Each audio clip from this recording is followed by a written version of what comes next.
Hello everyone, good evening and welcome to a year-end special edition of Debrief. As 2021, Annus Horribilis, winds down, we are looking back at people and events that defined the year. Today in part 1, we look at men and women who dominated headlines for the right and wrong reasons. Some made us proud, some inspired us, and others kept us entertained. In a year where we saw darkness and death and grief and pain, there were people who showed us the light and gave us hope. The people we profile on Debrief today are all people you have met here on Debrief through the year. Let's start with India's golden boy though. 10 years ago, an overweight kid from Panipat got interested in track and field to lose some weight. And the rest, as they say, is history. 23-year-old Neeraj Chopra vaulted into history books with an Olympic gold medal in javelin, a first for India in athletics and only the second Olympic gold for India ever in history. In a year where a virus bogged us down, Neeraj Chopra gave India reason to cheer. 87.58 meters. These are not just numbers. They will forever be tied to history as to what finally won India a track and field medal. It took an agonizing 121 years to break India's Olympics jinx in athletics. And it was a gold medal thanks to Neeraj Chopra, the young Haryanvi from Panipat. As Chopra's Valhalla javelin flew, over 1 million Indians anxiously waited with prayers on their lips. The score was 87.58 meters in Chopra's first attempt. When an athletics bronze medal would have been just fine, Chopra dreamed of gold. And he knew he had struck gold the moment he released the javelin the first time. After heartbreaks in 1960 Rome Olympics and 1984 Los Angeles Olympics, where Milkha Singh and P.T. Usha missed the track and field medals by a whisker, the onus fell on the shoulders of Chopra. He dared to dream big. Betta had claimed that Chopra won't be able to beat him in Olympics as throwing 90 meters was like riding a bike in a park for him. But the German giant got eliminated on the D-Day. The young Chopra, who didn't look the part of a smiling assassin, had the last laugh. August 7 was Neeraj Chopra's day, a date he now owns. The Panipat boy was destined to script history. Chopra is only the second Indian ever after shooter Abhinav Bindra to win an individual gold and the first Indian since independence to win an athletics medal at the Olympics. The golden moment that followed the hockey bronze is genuinely a historic moment in Indian sport. NC Satpathy's report, CNN News 18.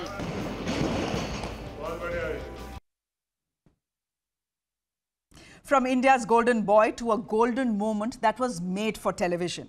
When a member of the British royal family decides to wash dirty linen in public, who won't want to watch? Harry and Meghan's interview to Oprah Winfrey broke viewership records as the two accused the royal family of everything, from racism to sexism to even mental abuse.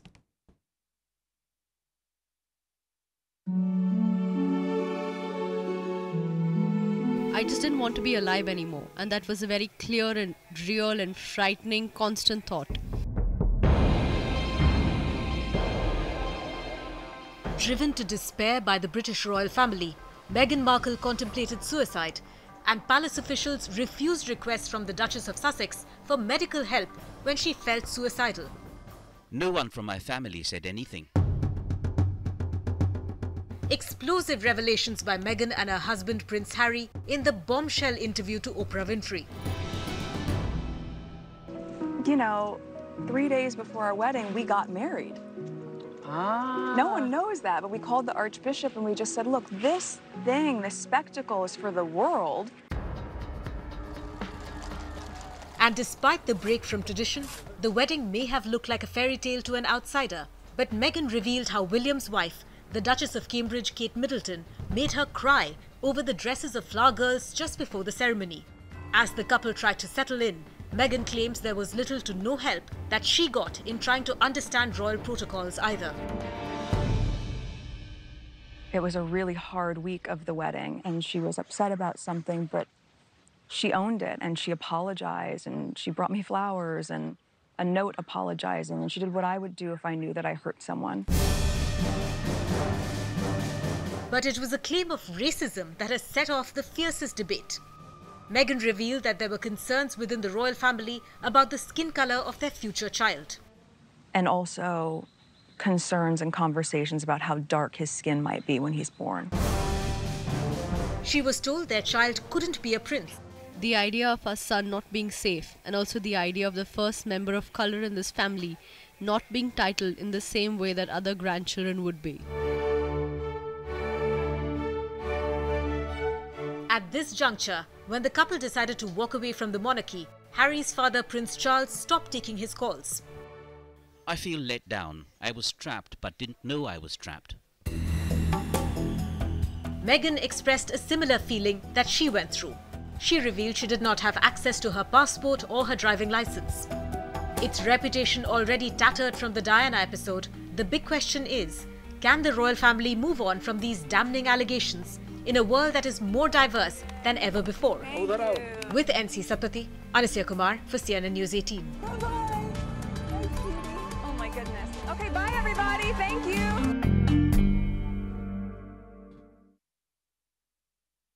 Far away from the picture-perfect world of Harry and Meghan, one man had raised the flag of resistance. On 15th of August, as India celebrated its Independence Day, Afghanistan fell to the Taliban.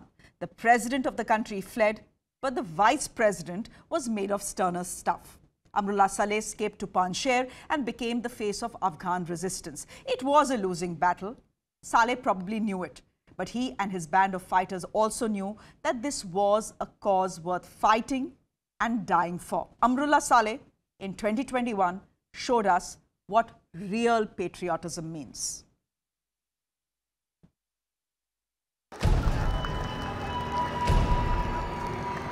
In a matter of hours, the man leading a country abandoned his people and fled in shame.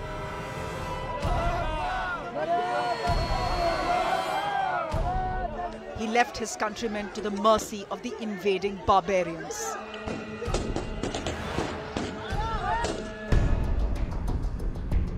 Commit the man the hour. One leader fled, but another, his deputy, decided to hoist the flag of resistance. The war is not over, declared Amrullah Saleh. I am standing for my country and the war is not over. Those who know him call him enigmatic, filled with deep anguish and a sense of revenge against the Taliban. It's personal for him. In 1996, Saleh's sister Maryam, then in her 50s, was tortured and beaten by Taliban fighters who were looking for him. He spoke about the incident in a Time magazine op-ed.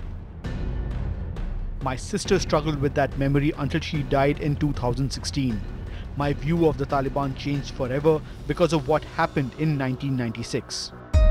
In Afghanistan, they talk about his 9 lives because of the number of assassination attempts he has survived. Born in 1972 in a Tajik family, Saleh was orphaned at a young age. Coming from a humble, landless family, he soon found himself in the midst of Mujahideen resistance in the 1990s against the Soviets. With the rise of the Taliban in the late 90s, Saleh, under the Northern Alliance umbrella, fought against them.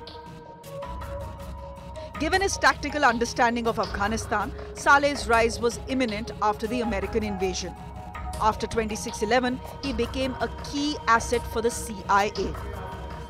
For 6 years, as the NDS boss, he established a vast network of spies, not just in his own country, but also across the border in Pakistan. Through his informants, Saleh was able to discover and avoid a number of suicide attacks planned against him from inside Pakistan. In 2017, he joined the cabinet of President Ashraf Ghani and was made Interior Minister. In February 2020, he rose to become the country's first vice president. Articulate, astute and defiant, can Saleh, the forever spy, the man with the 9 lives, sustain the resistance against the Taliban? With Rajiv Kumar in New Delhi, I'm Shreya Dhondia. That, of course, now is a lost cause. The resistance has faded away. Panjshir has fallen to the Taliban and Saleh has fled to Tajikistan. From one patriot now to another. December was a month when India lost its first CDS, General Bipin Rawat, to a helicopter crash. It was a moment of deep grief, not just for the military, but for the entire country. From a young lieutenant who won the Sword of Honour at the Academy in Dehradun, to the Chief of Army Staff, to the Chief of Defence Staff. General Rawat was a true Fauji, frank and honest and friendly. His 43-year career a testimony to a battle-hardened soldier who was on a mission.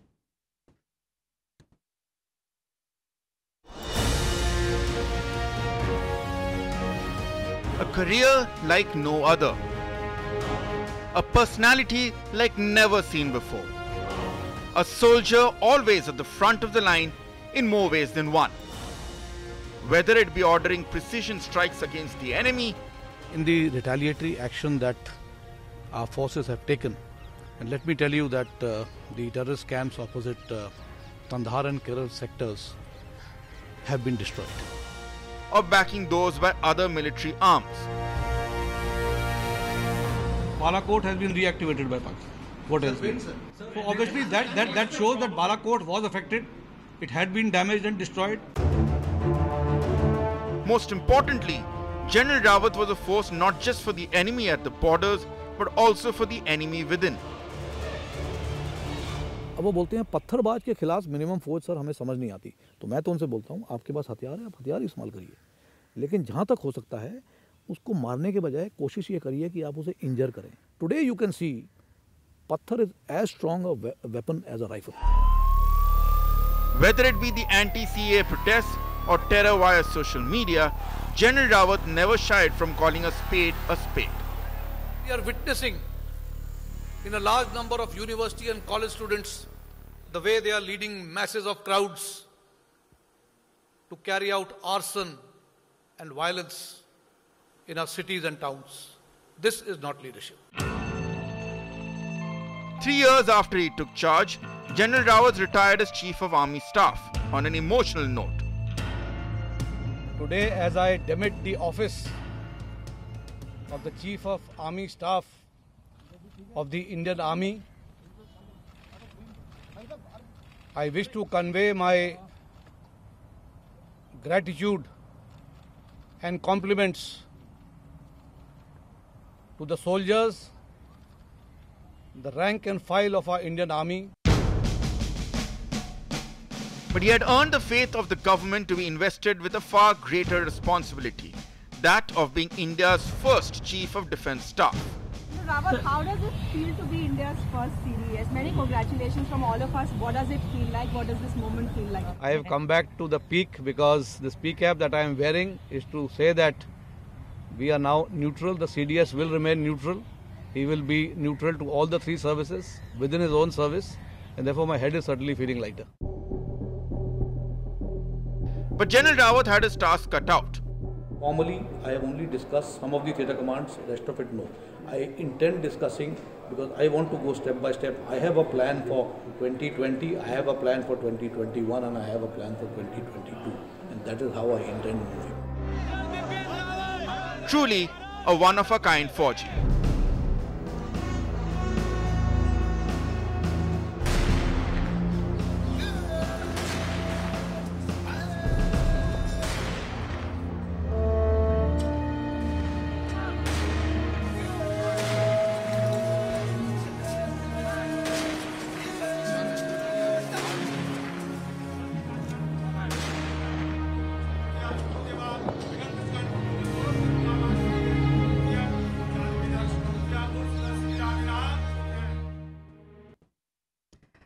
On that note, we are slipping into a very quick break on the show. Up next, the two Sardars whose epic fight has kept us entertained. That's coming up next. Do stay with us.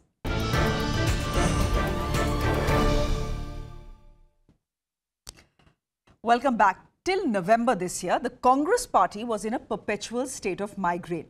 On one side was Captain Amrinder Singh. The Chief Minister's authority was there, and on the other side was Navjot Singh Sidhu's ambition. Sidhu won and managed to push the captain out of the party. Then he called the Chief Minister a liar and a crook. In turn, the captain called him a Pakistan lover. The war of words between the two was legendary and still continues as Punjab steps into poll season. Take a look. The captain versus the batsman. It was this political test match that had lit the fire, eventually leading to the coup against Captain Amrinder Singh. Simply because Mr. Sidhu thought it was his time to become the Chief Minister. He said he's not a showpiece. He even rejected the idea of becoming the Deputy Chief Minister. ਮੈਂ ਕਿਹਾ 17 ਸਾਲ ਦੇ ਇਤਿਹਾਸ ਦੇ ਵਿੱਚ 10 ਨਵਜੋਤ ਸਿੰਘ ਸਿੱਧੂ ਨੇ ਕਿਸੇ ਤੋਂ ਇੱਕ ਅਹੁਦਾ ਮੰਗਿਆ ਹੋਵੇ ਉਸੇ ਦਿਨ ਜ਼ਿੰਮੇਵਾਰ ਤੇ ਮੈਂ ਨਹੀਂ ਮੰਨੀ. Navjot Singh Sidhu draws his power from the Gandhi siblings and isn't afraid to show it. The bickering between the two was legendary. मेरे कैप्टन राहुल गांधी हैं, उन्होंने तो भेजा है हर जगह. क्या बात कर रहे हो यार? कौन से कैप्टन की बात कर रहे हो यार? ओ कैप्टन अमरिंदर सिंह जी की, वो तो आर्मी के कैप्टन है भाई. He probably wants to become chief minister and replace me. That's his business. Navjot Singh Sidhu joined the Congress in 2017 after leaving the BJP.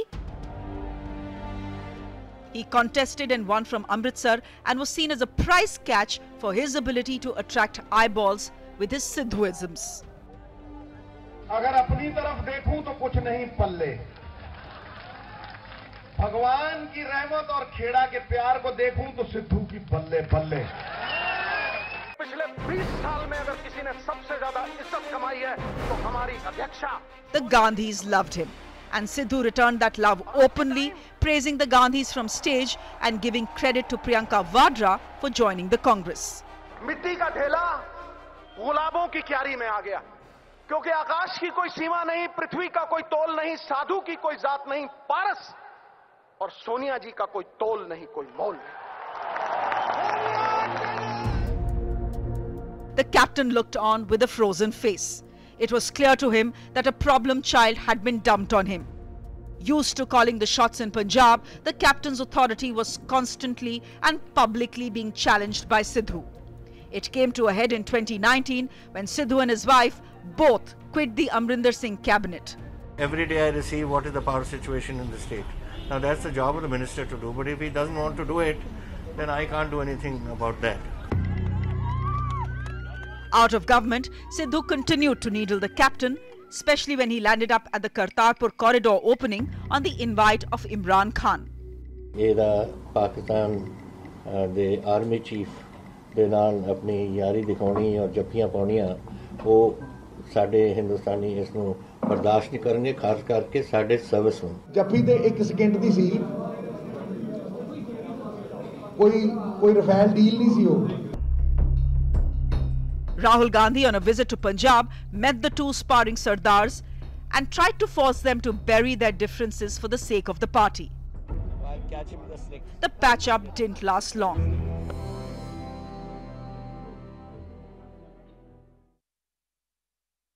As expected, as things turn out, Captain Amrinder Singh has launched his own party, tying up with the BJP. Mr. Sidhu has launched an assault on the captain's successor, Charanjit Singh Channi. Tomorrow on Debrief, we are getting you the events that define 2021, so do tune in. Thanks for watching and good night.